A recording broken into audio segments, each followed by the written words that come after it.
Hey guys, we are here to talk about Scrolls, which is Mojang's next game after Minecraft. Now, I'm joined by the development team. Would you like to introduce yourselves, guys, and say a little bit about what you do on the game? Yeah, hello guys. My name is Jacob Poscher. I am the lead designer on Scrolls. I also work on the client of it. And that's basically it. I'm going to pass the mic. Hello everyone, I'm Måns Olsson, and I'm working on the back end and the front end of Scrolls as a developer. Hi, my name is Jon. I started doing the AI, and now I'm doing a lot of the back-end stuff. Hi, I'm Henrik.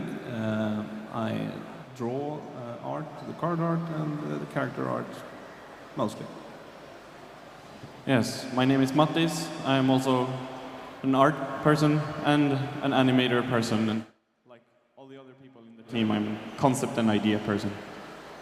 Cool. So Scrolls is a very different game to Minecraft. You might have seen screenshots of it and noticed that it's not. It bears almost nothing in relation to it, apart from maybe some of the ideas going into development and the way the game is being created. So we thought we could kind of open up by showing you some footage of Scrolls. Jacob is going to play through some of the game and explain some of the mechanics, and then we can discuss it in more detail, and maybe you guys can come up and ask any questions about anything you're not clear on. So, without further ado, shall we get the game running, Jacob? Let's do it. So we thought to show you a little bit about Scrolls. I should tell you that Scrolls right now is in closed alpha, which means we have a few people helping us out testing the game. And it's important for us to do that in order to improve the game, obviously, and get the feedback of the community, you guys. And we thought, I should probably say this now, we thought we should extend that a bit to add some new accounts, some new alpha testers. So we're actually tomorrow, if you, down in the corner over there, we have a bunch of Scrolls computers set up. And from 10:30 till 12:30 tomorrow, you're all invited to come play. And if you manage to beat the AI on medium or hard, you will get access to the alpha of Scrolls. So make sure you practice that somewhat today, and we'll check it out tomorrow and hope you guys win a lot of alpha accounts.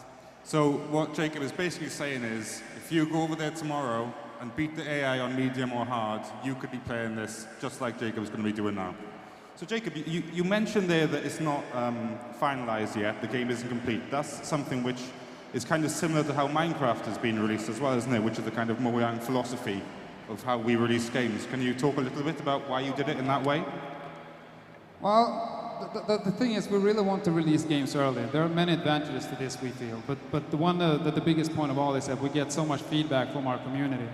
And it would just be a waste of good talent not to do that. So we want to release it early as a not completely finished version and keep working on the game, keep improving, keep adding to it. And hopefully we'll make an even better game with the help of our community. So basically that's the main reason for it. Cool. All right. So let's get on with it. Let's see the game in action. Yes, let's. So basically, Scrolls is a collectible card game or a trading card game. That's the base of it. And when you log into the game, you have a number of different areas within it that you can use. For instance, I'm quickly going to show you the deck builder. In order to play a match, you first need to customize your deck. And there are a bunch of different Scrolls in the game. That you can pick and choose from when creating a deck. And there are some different rules that goes into actually creating a deck. It has to be currently a minimum of 40 scrolls. You can only have maximum of 3 scrolls of any type. And so that's how you build it. And this is my entire collection right now that I have on this account. And I can just drop and drag it and try to customize to make the best possible deck to defeat my opponents. So how would I get more scrolls than the kind of basic starting collection in-game? Well, the typical thing that you normally see in collectible card games is that you have to purchase all your scrolls for real money. Now, this is a way actually of increasing the collectability of a scroll or a card. but we try to do it somewhat differently. So when you buy the game, all content within the game will be available to you. You can play enough and get the content, and the way you do that is you play matches and you gain gold from winning matches. And you can take that gold to the in-game store and just buy scrolls. They will be face down, so you don't know what scroll you're getting, so it's still that luck component and whether you'll get a great scroll or a quite terrible one. So you will be able to just play the game, whether it is single player or multiplayer, add to your collection of scrolls, keep building those decks and improving your gaming, your style and your strategy. Cool. So I'm going to show you real quick now, though. We're going to start a game. Let me show you the store real quick first. So again, this is a very early version of the store. Right. Yeah. This will come with a lot more options later on. This is a first draft, so just to be able to buy scrolls at all. Yeah. It really doesn't matter which one of the scrolls you take right now. It just look nice. Yeah. Stacked up like that. It does. It's just a way of giving people something to spend their gold on at the moment, whereas later down the line you'll be able to go in there and kind of pick and choose from different options. Not necessarily choose the exact scrolls, but pick and choose from different ways to buy scrolls. Right, and we should probably also mention that there will be trading in this game, so you can trade your scrolls against other players, you can buy or sell them for gold. So there's also that aspect. So if you're looking for a particular scroll to add to your deck, then you may want to look in the chat and see if there's anyone who would like to trade it. All right, so I'm in the arena mode right now, and I'm going to start a single-player quick match. And I'm a bit coward, so I'm going to choose medium. So tomorrow, if someone does what you were going to do, and in theory win this game, right? Are you going to win this game? Sorry? Are you going to win this game now? We have this guy Yoon here on our team. And he's done a great job with the AI in this game. Slightly too good of a job. That's why I picked the medium difficulty right here. And hopefully he'll get to explain a bit about that later on. But what it is that it is a very dynamic AI, and it can adapt to any deck you give it. So it's very unscripted, and it's definitely not a cheating AI. So it doesn't know what you have in your hand. It's not going to cheat in any way. It's just really smart. So from playing the single player, you can kind of train yourself up for the multiplayer component. Right. I think most people are it's different. I think most people enjoy playing a multiplayer game now and again, but not everyone does. So it's basically your choice if you want to stick to the multiplayer or single player. And we will add a single player campaign to this, so it has some added value and not only play against an AI over and over. Cool. This is a dreadful starting hand. You have no cheap creatures at all. This is actually a very dreadful starting hand. But so why is this hand not the optimum, Jacob? Well, the thing is, if I just take a second to describe what we see on the screen here, you see a game board that's divided into two different sides. Now, I'm playing on the left side as the user Demo 10. It's a very, very fantasy-ish name, I feel. And I'm playing my opponent, which is Robot Medium, also very, very fantasy, obviously. And what you want to do in order to win a game is that you see these statues at the back of his rows. There are 5 of them. In order to win this match, I have to destroy 3 of them or more. Now, they all have 10 life each, and that's the damage you have to do. You have to do 10 damage to it in order to destroy it completely. Now, there's different ways of actually destroying these idols, but the most common way would be to attack with your creatures and soldiers. And that is basically why this is a bad starting hand, because I only have 1 creature right now. It's the Kinfolk Veteran. I want to get it on my side of the board, my playfield, but if we look at it, oh, sorry. It costs 5. Yeah, on the top top of it, you can see it's a growth icon. This is the resource you have to pay in order to play this scroll. And it requires 5 of them. Now, I just started this match, so I don't have any resource at all. And in order to get resources, I have to sacrifice scrolls in my hand. And the way I do this, I'm just going to show you real quick. I'm going to sacrifice this vitral aura right here. I right-click it, and I'll be given 2 options. Either you see the growth icon here, which is the resource I need, or there's an icon of a scroll. Now, all scrolls are fully biodegradable. It's a very environmental friendly game. We can recycle all the scrolls into growth resources. We think of Mother Nature quite a bit at Mojang. It's very important to us. This scroll icon here, if I were to select this, I would sacrifice this scroll and get 2 new scrolls. So it's a way of me to increase the number of scrolls I have in hand. But if I would do that, I wouldn't get a resource. And you can only sacrifice once per turn. So I'm going to go ahead and actually sacrifice for the resource, growth resource. So now in the bottom left-hand corner, you've got 1 growth, which enables you to spend cards you couldn't have spent before getting rid of that card. Right, exactly. In fact, we can see I have another vitral ore in my hand, which costs 1 growth resource.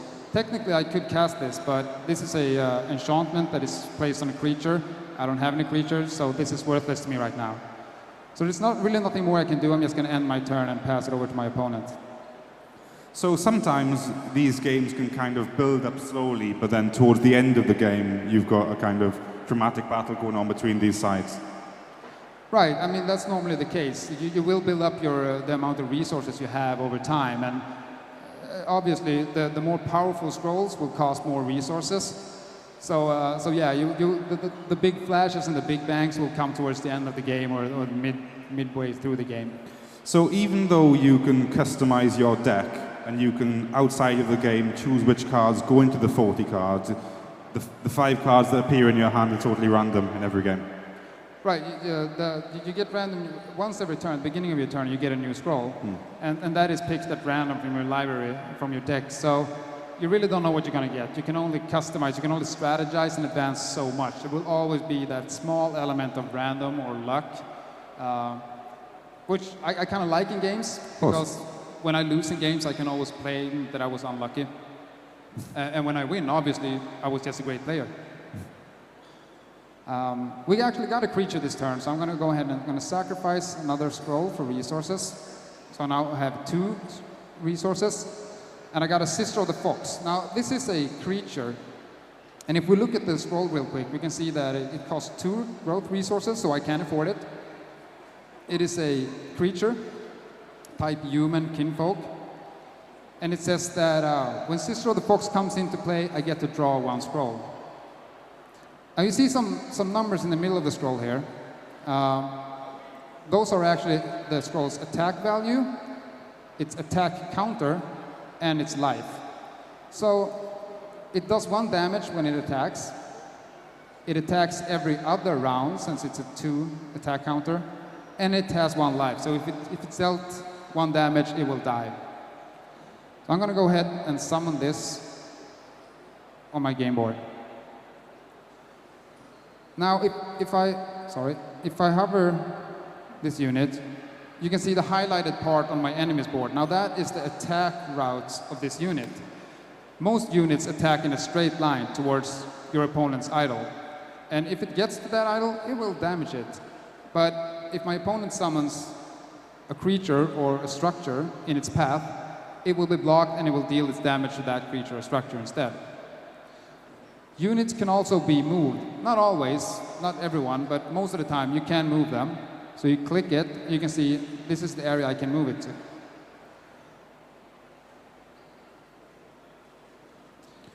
I'm pretty much done at this turn, so I'm going to end it, pass it over to my opponent. He's still gathering his resources. So now you've still got the 2 resources. You get those back every turn you regain the resources you've built up over time. Right. So I have 3 resources at the moment, and I will get 3 new ones then every turn. So even if I spend them all this turn, I will still have them come next turn. I'm just going to sacrifice a bit Just to gonna see if sacrifice my one more, yeah. opponent- So there you go. Sister of the Fox attacked then because her countdown had come to 0, so she automatically attacks the row that she's been cast on. Right, exactly. And we can now see that that idol only has 9 health left. Now, over time, this game will become pretty intriguing. He will summon a lot of units and structures. It will be a siege weapon that does area damage. There's a lot of different spells in the game. We saw it just now. He actually he casted Ember Bombs, which, if you read on the rules, it says enchanted unit receives 2 damage before attacking. Now he placed that on my Sister of the Fox, so next time he tries to attack, it will be dealt 2 damage. And of course, having only 1 life, it will die. So it's basically nullified that creature for me. So it's not just about laying down things on your board and someone doing something independently. Both sides can interact in special ways as well. Absolutely, and there are a bunch of different scrolls that you can use either to target your own units or the opponent's units, depending on what's the best option for you, at that time.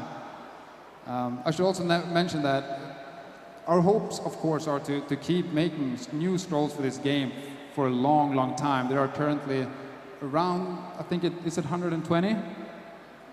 It's more? It's more. It's close to 150 now. 150? Not all of them released. Oh, yeah.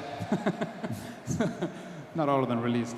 No, so that's our point, and we want to keep this game as dynamic as possible. And obviously, the fun things about this game is that when you introduce new scrolls, you introduce new rules to the game. So it's basically ever changing.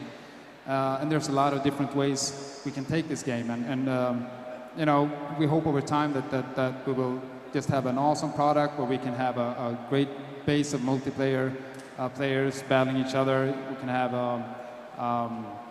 tournaments and different ranking system to make the most out of for the competitive multiplayer people out there who like playing those type of games.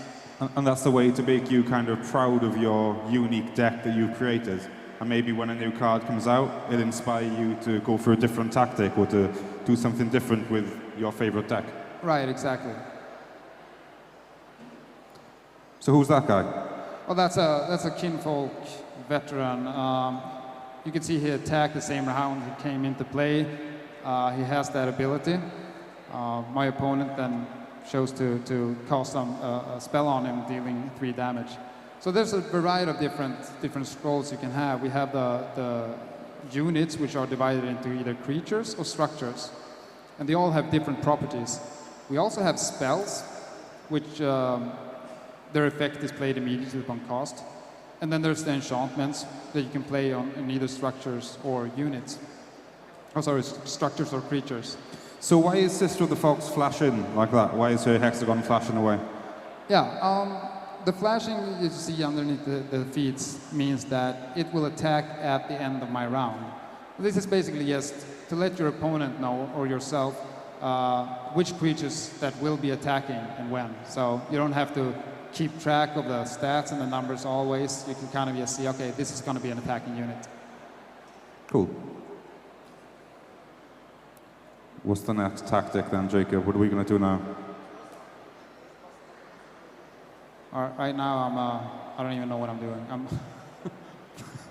I will most likely lose.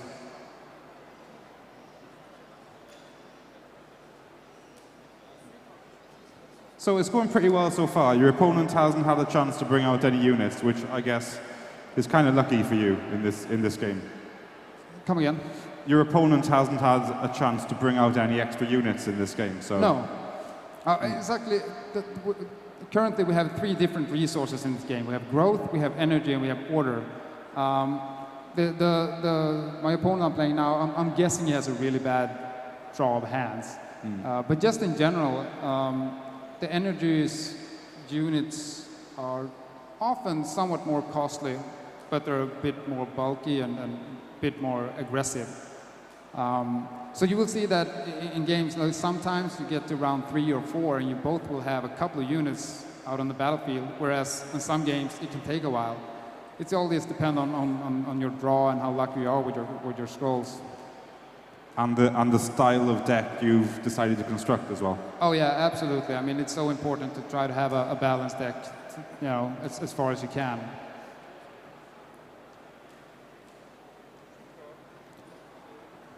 Okay, so you're sacrificing for more scrolls there. You've still got 6 growth in the corner, so I guess now you've got a chance to bring out some real heavy-hitting units per turn. Yeah, I mean, it's so much of this is actually just... There are some scrolls in this game that goes up to costing like 8 resources, and obviously they are very good, but then again, you have to sacrifice so many scrolls to actually get to that point. Yeah. So that's one of those choices that you have to make when you're creating your deck and trying to create a balance for that deck. It's just think about the resource management in the game. How many scrolls will you actually want to be sacrificing? Because you only get 1 new per turn. So it is important, definitely. We can see now that my opponent actually summoned a creature finally. 4 attack and 6 life. So it's a pretty badass one. It has a lot of life, so it's not going to be that easy to take down. And it's got a ranged attack, so that's going to shoot directly across the board into your idols. It's not going to run onto the board and hit people. Yeah. Why would that make a difference in how you would combat that unit? Well, you know, there's often the range part doesn't really make a difference, but in some cases it does, because there are some units in this game that has a retaliate attack.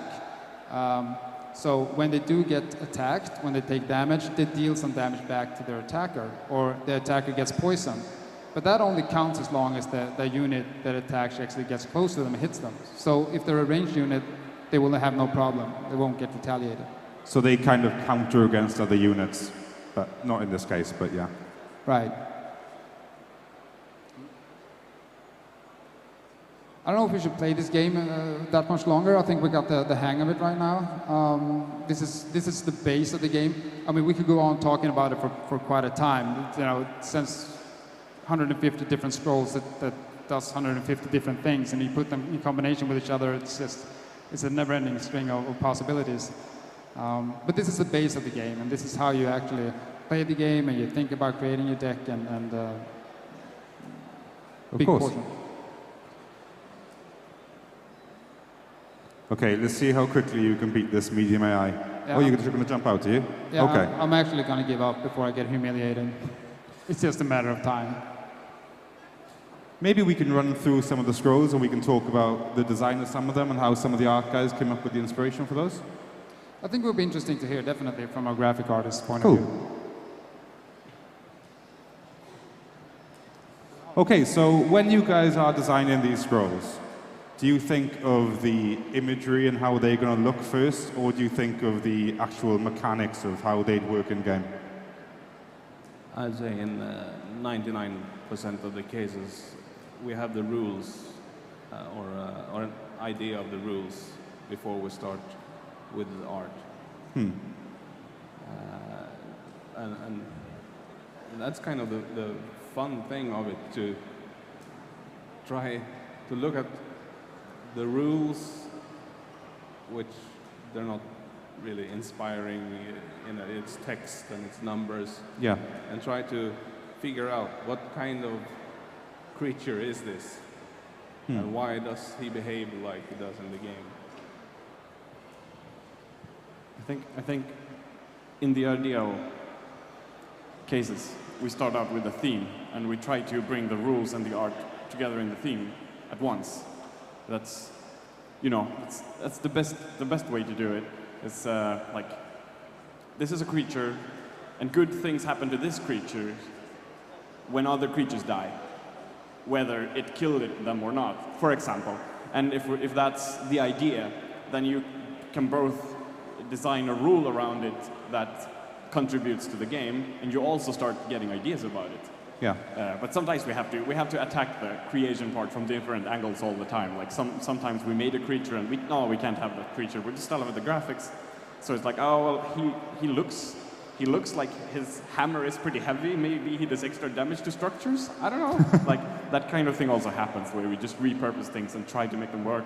But we always have, like lately, we've gone that path even more. Like we try to really have a theme in mind all the time. Like the different resources, for example, really need to have their own space and not encroach too much on each other's, you know, territory.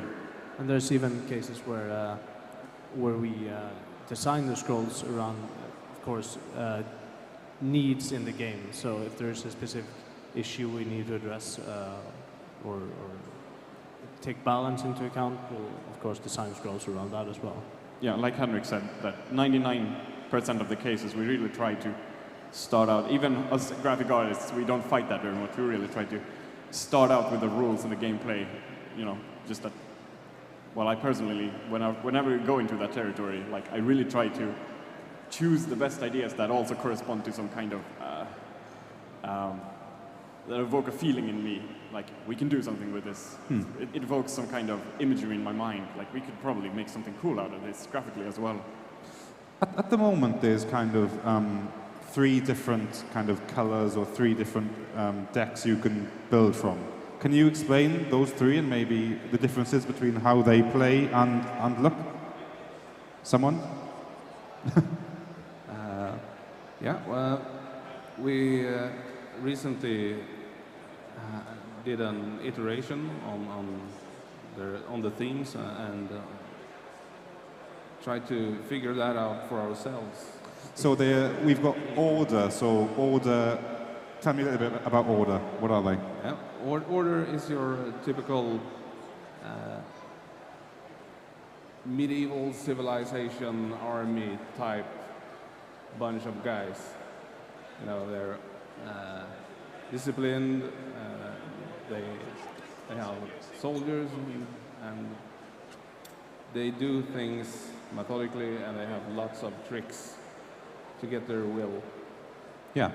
So it's gameplay speaking, it's the control resource. So it's for the guy who kind of likes organizing ranks of soldiers and putting them in the right position, using someone to buff someone else to make them more powerful, that kind of thing.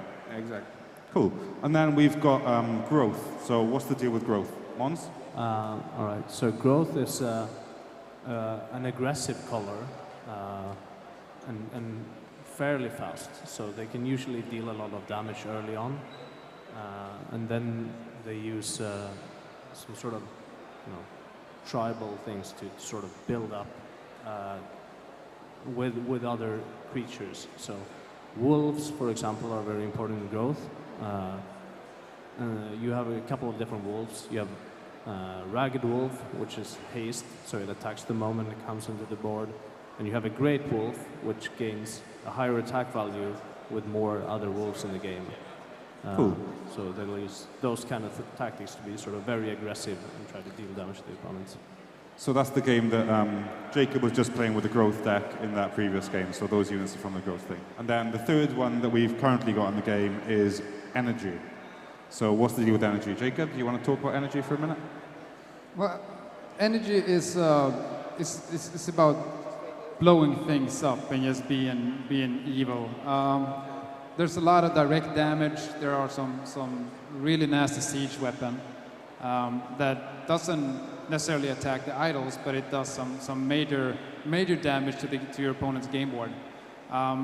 So it's very, you know, dirty, very explosive, very mechanic, an aggressive play style. I like energy. Cool. So players can choose to kind of restrict themselves to one of these 3 types of decks, or they can even, if you're good enough, I guess, you can kind of mix 2 different colors, can't you? So you could have a half order, half growth deck to take advantage of some of the cards which are restricted to each one. And that's something you do, isn't it? You've got a mixed deck as your main. Well, yeah, I mean, you don't necessarily have to build a deck with only one resource, but you have to take into consideration that if you have multiple resources in your deck, and you're going to need to sacrifice a whole lot of scrolls in order to get all the resources necessary. So that is a balance, and I mean, it's just a matter of resource management. It's something you have to think about when you build your deck.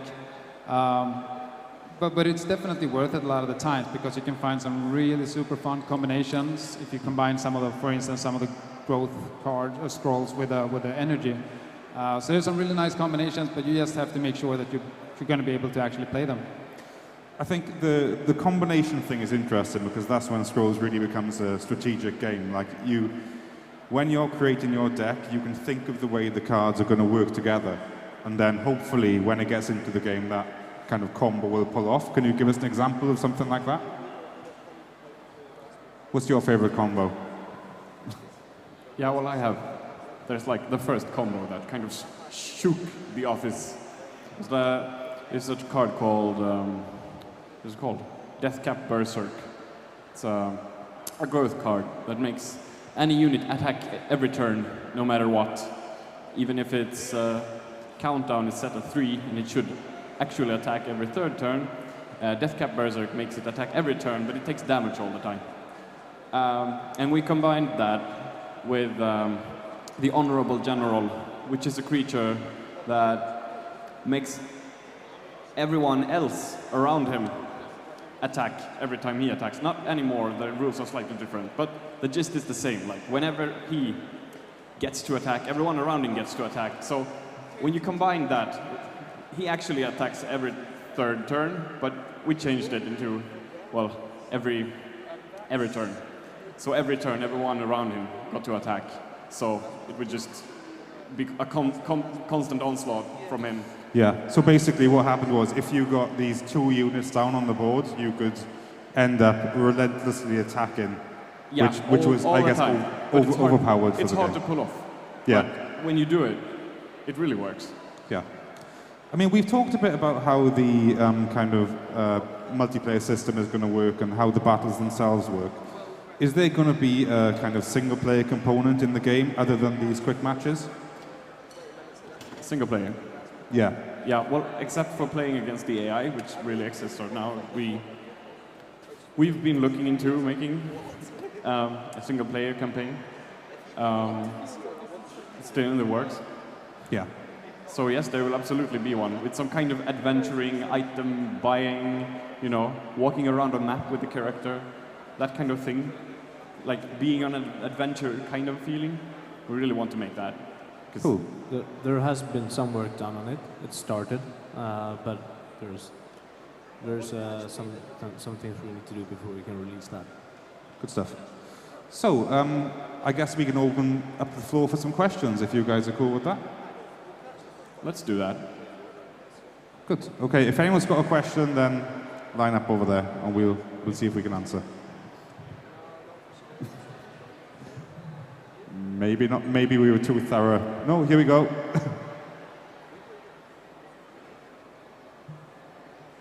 Hey. Hi, this is for anybody that wants to field it, really, but modding is a big part of Minecraft, and one of the things that's really kept the community vibrant and interested in the game and coming back for more. Is there the ability to mod the game? Is that planned for Scrolls? And if it is, what sort of form do you envision that taking?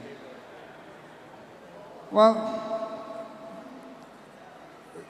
as much as we want to support modding, and we really, really do, it is, in a game that is somewhat more competitive in nature, with a competitive multiplayer, it's really hard to let people mod with the servers for a number of different reasons.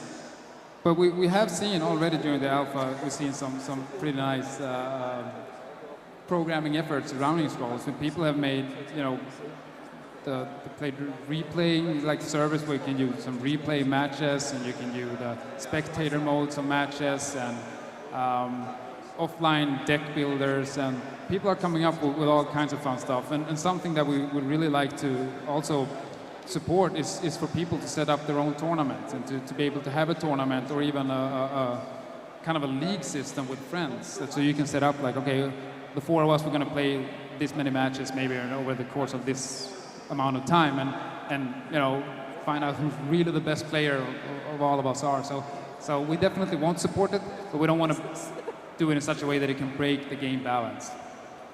Thank you.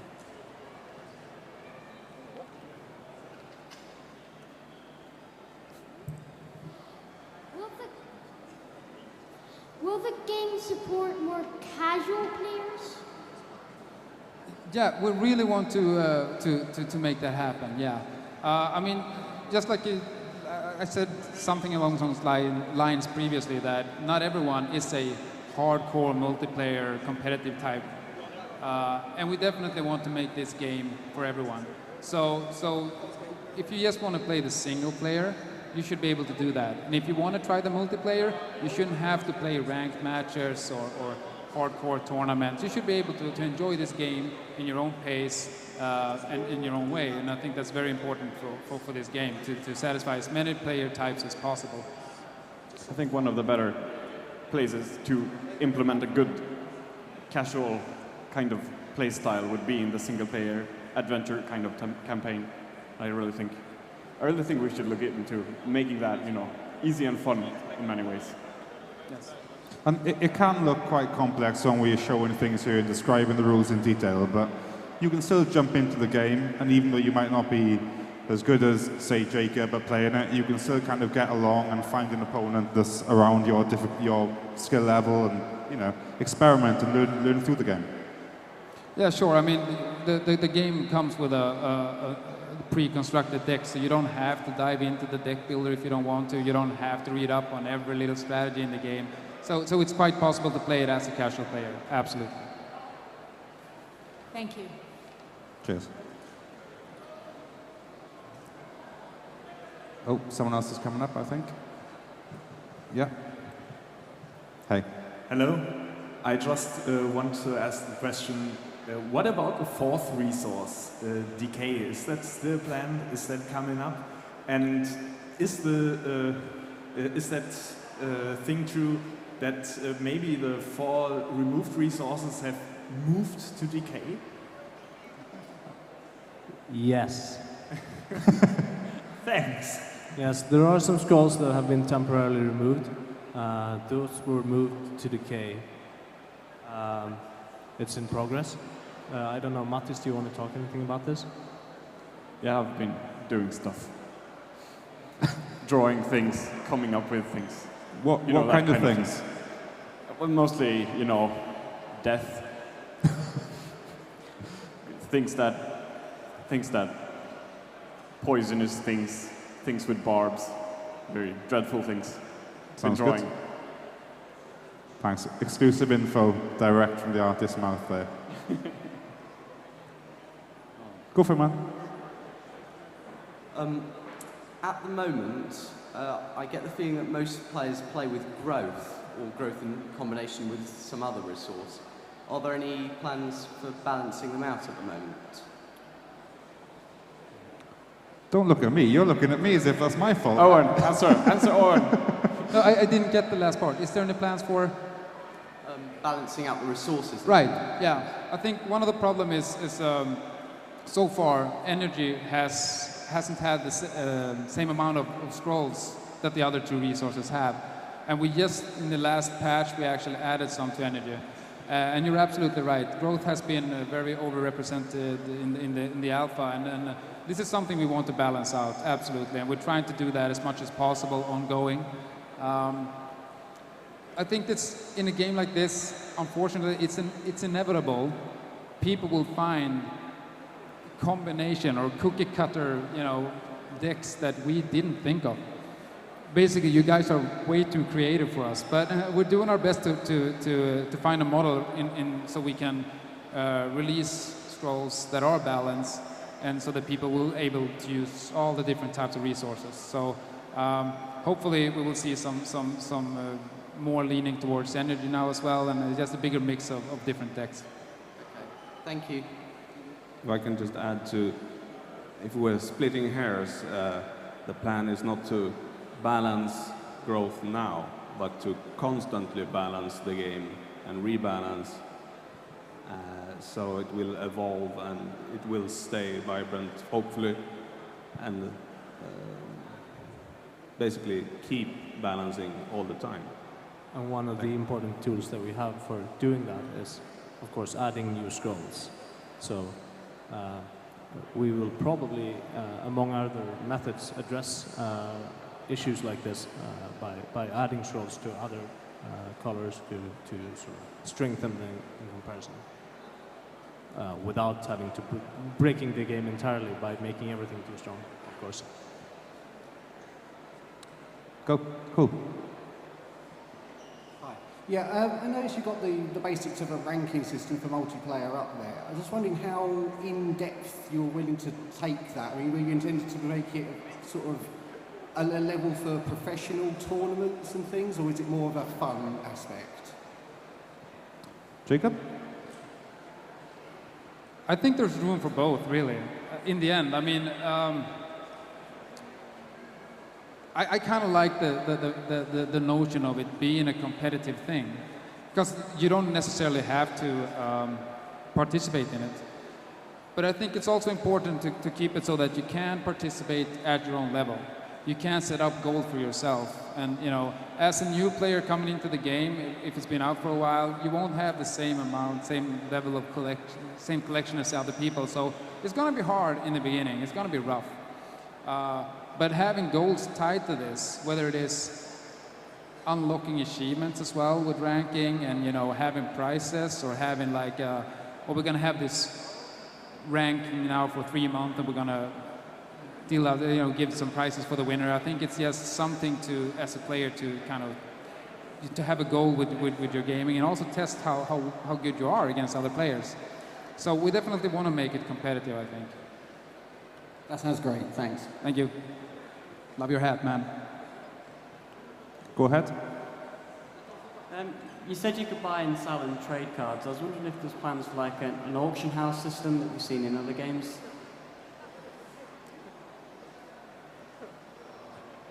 One of you must know the answer to that question. Yes, we've been thinking about that. We don't have any immediate plans for an auction house, but that is definitely something that we'd like to look at in the future. Thank you. Do you have anything to add? No, I think that was vague enough. I think it's something that we want, but I mean, we have the trading, have a normal set of trading right now where you can buy and sell, and we're going to keep that for a while. And it just basically comes down to prioritizing what we need to work on. There's a lot of aspects that we need to put some more hours into, and we need to improve. So auction house is definitely on the list of things we want to do. It's just a matter of when we think we have the time to actually to do it. Okay, have we got any more questions from the audience? Yep, this guy's stepping up. Go ahead. I would like to know how you relate your game with Magic the Gathering. I haven't heard about that game. Is that a good game? No, just kidding. Well, I'm a huge fan of Magic the Gathering. It is a great game, and I think most of us in the office are, whether we work on Scrolls or not. Magic the Gathering is a collectible card game, and so is Scrolls. I think it's important for us to try to introduce something new.